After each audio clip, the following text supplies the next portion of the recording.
کہ ایک عورت کو بلی کی وجہ سے عذاب جہنم ہو رہا تھا، یہ دیا گیا۔ قید کرنا جانوروں کو یا پرندوں کو یہ کیسا ہے اور اس کا شرعی حکم کیا ہے؟ آؤ جانتے ہیں اس ویڈیو میں مفتی محمد اکمل حافظہ اللہ تعالی سے۔ حضرت عبداللہ بن عمر رضی اللہ تعالی عنہما اس کے راوی ہیں، وہ بیان کرتے ہیں کہ نبی کریم صلی اللہ علیہ وسلم نے فرمایا کہ ایک عورت کو بلی کی وجہ سے عذاب جہنم ہو رہا تھا، یہ دیا گیا،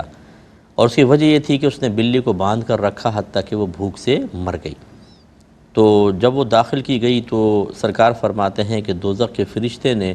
اس عورت سے یہ کہا کہ تم نے اس بلی کو باندھ کے رکھا، نہ تم نے خود کھانا دیا، نہ اس کو چھوڑ دیا کہ وہ چوہے وغیرہ کھا کر گزارا کرتی، گویا کہ اس وجہ سے تمہیں عذاب ہو رہا ہے۔ تو آپ کو بہت ساری چیزیں سمجھ میں آئیں گی کہ کس صورت میں، بعض صورتوں میں تو ہم جانوروں کو جان سے مار سکتے ہیں اور ہماری کوئی گرفت نہیں ہے، اور بعض اوقات ان کی اذیت سے بچنے کے لیے، اور بعض اوقات اپنے ذاتی مفادات کے حصول کے لیے، جیسے جانور کو ذبح کرتے ہیں، شکار کرتے ہیں، ان کی گنجائش ہوتی ہے۔ اس کے بعد میں نے آپ کو عرض کیا تھا کہ آج کے پروگرام میں آپ کو عرض کروں گا کہ ہم جو گھر میں جانور پالتے ہیں ان کی کیا شرعی حیثیت ہے۔ دیکھیں، پہلی چیز تو یہ کہ ایسا وحشی جانور پکڑ لینا، اس کو پنجرے میں ڈال دینا یا بند کر دینا کہ جو انسان کے پاس مانوس ہی نہیں ہوتا اور گمان ہے آپ کا کہ تڑپ تڑپ کے مر ہی جائے گا، اس کو آپ بالکل نہیں رکھ سکتے۔ جیسے کوا ہے، اگر کوے کو آپ پکڑ کے رکھ لیں، اگر بہت چھوٹا بچہ ہو تو شاید وہ مانوس ہو جائے، شاید، ورنہ عمومی طور پر کوے کو اللہ نے ایسے ہی بنایا کہ یہ پنجرے کی قید برداشت ہی نہیں کرتا، اڑتا رہے گا حتیٰ کہ زخمی ہو کے مر جائے گا۔ تو فرض کر لیں کوئی بھی ایسا جانور آپ نے کہ وہ پنجرے کی قید کو قبول نہیں کر رہا، اڑ رہا ہے، ٹکرا رہا ہے اور وہ مرنے کی کوشش کر رہا ہے، اور تو جتنی اس کو اذیت ہوتی رہے گی آپ گناہ گار ہوں گے، اور اگر وہ مر گیا تو مزید گناہ گار ہوں گے، اور خوف ہے کہ آخرت میں کہیں اسی طرح ہمارے ساتھ معاملہ نہ ہو جائے۔ تو ایسے وحشی جانوروں کو تو پال ہی نہیں سکتے۔ دوسرا یہ ہوتا ہے کہ کیج برڈز ہوتے ہیں بعض اوقات جو پنجرے میں رہنے کے عادی ہوتے ہیں، جیسے آسٹریلین طوطے ہیں یا گرین پیرٹ ہوتے ہیں اور لو برڈ وغیرہ ہوتے ہیں، یعنی طوطوں کی اقسام، چڑیوں کی اقسام، یہ آپ جانور گھر میں رکھ سکتے ہیں۔ ان کو پالنا شرعاً جائز ہے، لیکن اس میں چند چیزیں ہوتی ہیں۔ پہلی بات یہ کہ ان کا پنجرہ کم از کم اتنا بڑا ہو کہ وہ آسانی سے اڑ سکیں، کیونکہ اللہ نے پرندوں کو بازو دیے ہیں، وہ اڑ کے خوش ہوتے ہیں۔ آزمانا چاہیں تو آپ دیکھیں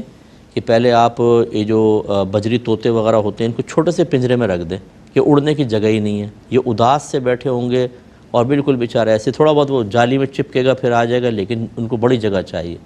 اور آپ تھوڑا بڑے پنجرے میں ڈال دیں، پھر ان کی شوخیاں دیکھیں آپ کہ کیسے اڑتے ہیں، اتنے خوش ہو جاتے ہیں، اور ان کی چہچہاہٹ سے آپ ان کی قلبی خوشی کا اندازہ کر سکتے ہیں۔ تو اتنے چھوٹے پنجرے میں ڈال دینا، بعض لوگ کبوتر پالتے ہیں، ایسے موٹے موٹے کبوتر ہوں گے اتنا سا دڑبا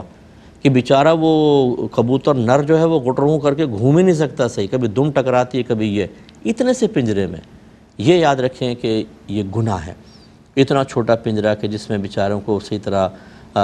سکون سے وہ چل پھر نہ سکیں، تھوڑا بہت اڑ نہ سکیں، یہ غلط ہوتا ہے، اس طرح نہیں کریں۔ اب اگر آپ نے بڑے پنجرے کے اندر رکھا ہے اور جانور خوش ہے، اس کے لیے اسپیس آپ نے دیا ہے، اس کے بعد اگلی چیز ہوتی ہے اس کے دانہ پانی کا خیال رکھنا۔ رحمت کونین صلی اللہ علیہ وسلم ارشاد فرماتے ہیں کہ جب تم جانور کو پالو تو دن میں 70 بار اس کو دانہ پانی دکھاؤ۔ اچھا، 70 بار سے مراد گن کے 70 دفعہ نہیں ہے، بلکہ مراد یہ ہے کہ بکثرت دکھاؤ، یعنی وہ بھوکا نہ رہے، پیاسا نہ رہے۔ بعض لوگ ایسے ہوتے ہیں اس کی جو پانی کی پیالی خشک ہو چکی ہے بیچارہ، اور گرمی اتنی شدید، یاد ہی نہیں تھا جی ہمیں پانی ڈالنا، حتیٰ کہ وہ مر جاتے ہیں جانور،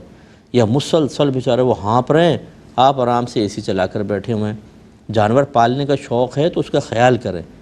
دانہ ختم ہو گیا ہے، جانور صبح سے بھوکا بڑا ہوا ہے، آپ کو خیال ہی نہیں ہے کہ مجھے ڈالنا ہے اس کے اندر،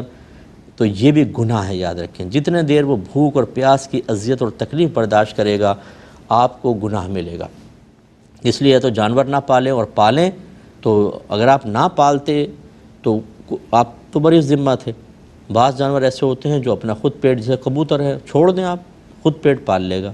اللہ تبارک و تعالیٰ پھر اس کو الہام فرمائے گا۔ جب آپ کسی کو کچھ نہیں ڈالتے تو یاد رکھیں رزق کی ذمہ داری تو اللہ تعالیٰ کی ہے۔ وَمَا مِن دَابَّةٍ فِي الْأَرْضِ إِلَّا عَلَى اللَّهِ رِزْقُهَا، زمین پہ چلنے والا کوئی جاندار ایسا نہیں جس کا رزق اللہ کے ذمہ کرم پر نہ ہو۔ اللہ تعالیٰ ان کبوتروں کے دل میں الہام ڈالتا ہے، یہ خود ہی دانے تک پہنچ جاتے ہیں، کوئی انسان ڈالے نہ ڈالے۔ ہاں اگر آپ نے ذمہ داری لے لی ہے پھر آپ رسپانسیبل ہو گئے، تو یہ اچھی طرح ذہن میں رکھیں۔ تو اس لیے آپ نے جب ذمہ داری لی تو پھر آپ کو ان کو پراپر ان کی دیکھ بھال کریں اور ان کو کھانا وانا دیں۔ ایسی بلی وغیرہ پالی ہوتی ہے، گھر سے اس کو کہیں جانے بھی نہیں دیتے اور اس کو پیٹ بھر کے کھانا بھی نہیں کھلا رہے، آپ کے نبی کریم نے تو 70 بار کا حکم فرمایا۔